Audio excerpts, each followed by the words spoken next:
GT road के रोज के महाजाम एवं एलिवेटेड रोड निर्माण कंपनी की लापरवाही के खिलाफ गोविंदपुर वासियों का एक दिवसीय धारणायन का धनबाद जिले के गोविंदपुर अंचल क्षेत्र सुभाष चौक पर आज नागरिक समिति द्वारा दिया गया एक दिवसीय धरना का मुख्य रूप से आंदोलन का उद्देश्य रहा गोविंदपुर की हमेशा सड़क जाम अतिक्रमण सड़क दुर्घटना को लेकर प्रशासनिक व्यवस्था पर गोविंदपुर नागरिक समिति ने उसके निरुद्ध खोला मोर्चा और बन रहे एलिवेटेड रोड को काम कर रही फ्लाईओवर को नियमित रूप से काम करने और उस पर ट्रैफिक सुविधा को सुदृढ़ करने के लिए आज धरना प्रदर्शन कर नागरिक समिति के सदस्यों ने प्रशासन और एलिवेटेड कंपनी को चेतावनी देते हुए कहा कि धरना का मुख्य उद्देश्य जाम से निजात दिलवाए और अतिक्रमण मुक्त करे।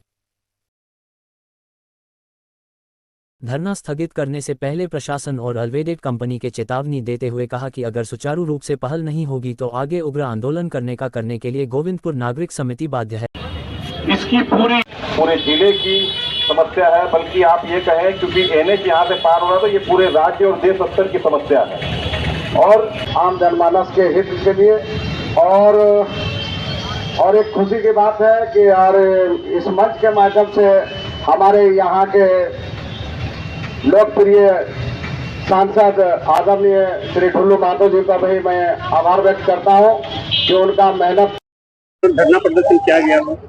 क्या कुछ मुद्दों के लिए आप लोगों ने धरना दिया, किन मुद्दों पर बात की और आगे की कार्रवाई क्या है? देखिए, गोविंदपुर NH2 जो अभी NH19 हो गया है और यहाँ गोविंदपुर में प्रतिदिन जाम जो है, जाम नहीं बल्कि महाजाम लगा रहता है। इसके लिए हम लोग पिछले कई वर्षों से प्रयासरत थे और माननीय सांसद महोदय की पहल से यहाँ पर एलिवेटेड रोड फ्लाईओवर भी पास हुआ।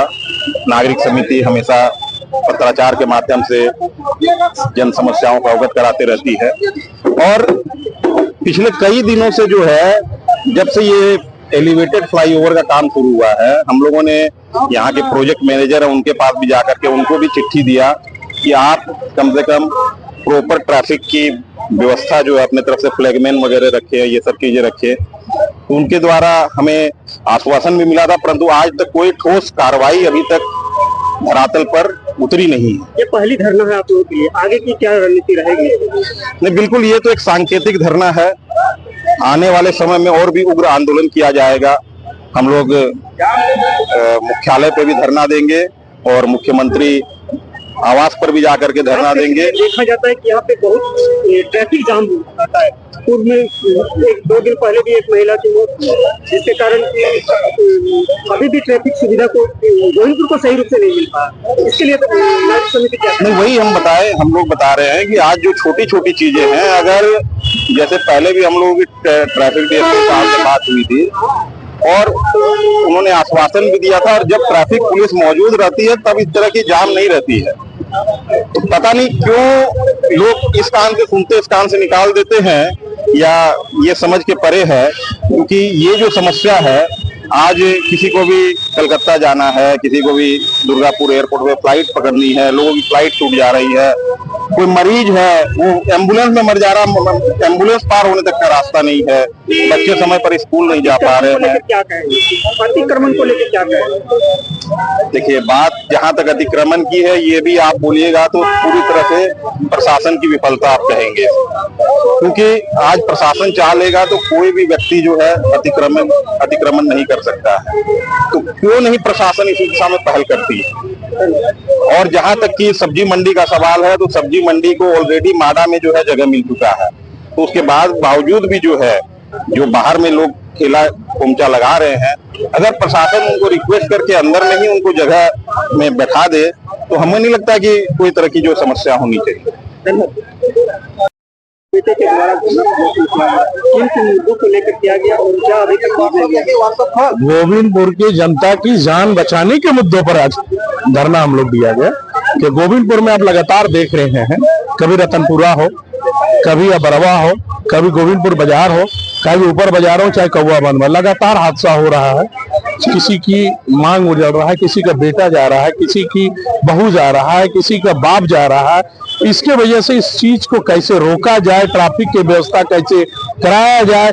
जो प्रशासन लापरवाही किया हुआ है उस पर कैसे रोक लगाकर ट्रैफिक की गोविंदपुर में व्यवस्था हो, इस पर आज विचार करने के लिए हम लोग खास करके धरना दिए और डीसी साहब को ये लिखित दिया जा रहा है कि एसएसपी और डीसी और मुख्यमंत्री जी को कि गोविंदपुर में ध्यान दें। नहीं ध्यान देंगे तो गोविंदपुर का जनता बेटा को अब खोने का शक्ति नहीं है, हस्बैंड को खोने का शक्ति नहीं है, तो पूरे गोविंदपुर का जनता के जीटी रोड पर बढ़ जाए। जनप्रतिनिधि हैं, खास करके अतिक्रमण के विषय में गोविंदपुर के बारे में क्या कहना है? देखिए, अतिक्रमण हम लोग हमेशा हटाते हैं और अतिक्रमण की पूरा का पूरा अगर सरे जाता है तो प्रशासन को है।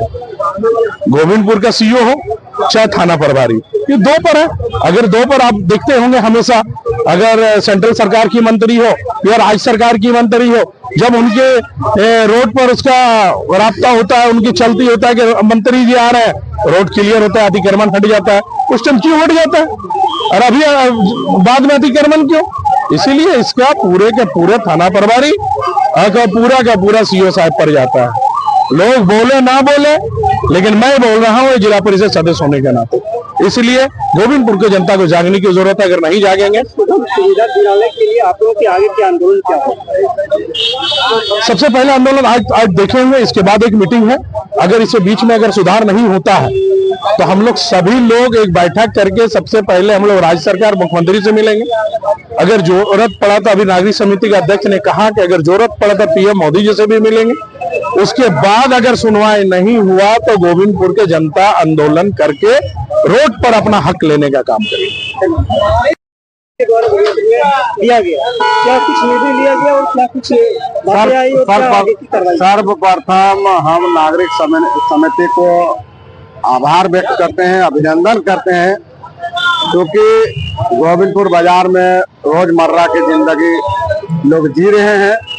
क्योंकि ये रोड जो दिल्ली से लेकर कलकत्ता तक जाती है, कहीं ना कहीं यही एक रोड है जो पश्चिम, उत्तर, उत्तर, दक्षिण चारों दिशा गोविंदपुर चौक जैसा हो गया। और बहुत दिन से यहाँ के आम जनता का एक मांग था कि यहाँ एलिवेट रोड बने, ऊपर से ओवरब्रिज बने तो बहुत कम जाने जाएगी, लोगों का एक्सीडेंट होगा। बहुत सारे लोगों का एक्सीडेंट हुआ है, बहुत लोगों का घर उजड़ गया है।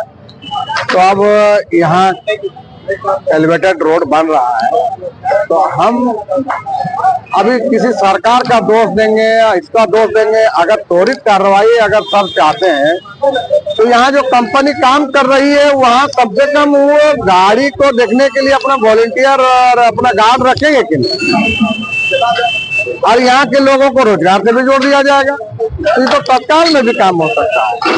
और इसी का प्रयास हम लोग किए हैं कि जो टेंडर होल्डर जो लिया हुआ है उनसे हम लोग मांग करेंगे कि आप यहाँ कम से कम साफ निर्देश है कि सब 75% स्थानीय को, यही चीज हम आपको कर रहे हैं। और यही चीज मैं अपने भाषणों में भी कहा कि अगर आप त्वरित कार्रवाई चाहते हैं कि यहाँ जाम से निजात हो, क्योंकि प्रशासन के पास सीमित पदाधिकारी रहते हैं और यहाँ मान लीजिए अगर 10 पुलिस भी दे देगा तो यह जाम नहीं छूटेगा। यहाँ कम से कम लोकल लोगों को रखने का जरूरत है।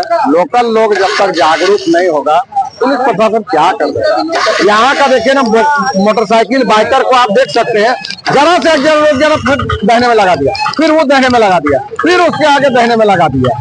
एक गाड़ी रुकने बाद तुरंत, लेकिन यहाँ के लोगों को भी बर्दाश्त नहीं। यही बंगाल चले जाइए, सिस्टम में है तुरंत 1000 भीड़ लग जाता है, 2 मिनट लगता है खाली होने में। मेरा नाम मोहम्मद अख्तर हुसैन अंसारी, विश्व अध्यक्ष गोविंदपुर प्रखंड।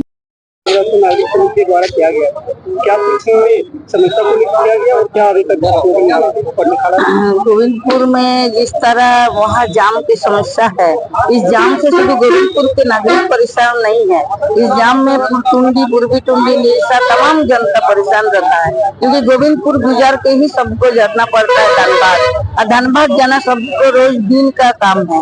इसीलिए इस जाम से बहुत ही ज्यादा परेशान है पूरा हम लोग। तो गोविंदपुर के नागरिक जो परेशान है तो वो तो परेशान है ही है। जाम का वजह है कि यहाँ पर ट्रैफिक व्यवस्था नहीं है, उसी के कारण जाम है। यहाँ पर ट्रैफिक पुलिस देना बहुत जरूरी है। चौक चौराहे आज के धरना में निर्णय लिया गया है कि जो हर जगह पर ट्रैफिक का व्यवस्था हो, और नहीं यदि ट्रैफिक का व्यवस्था नहीं होगा तो हम लोग जिला मुख्यालय में धरना देने के लिए बाध्य हैं।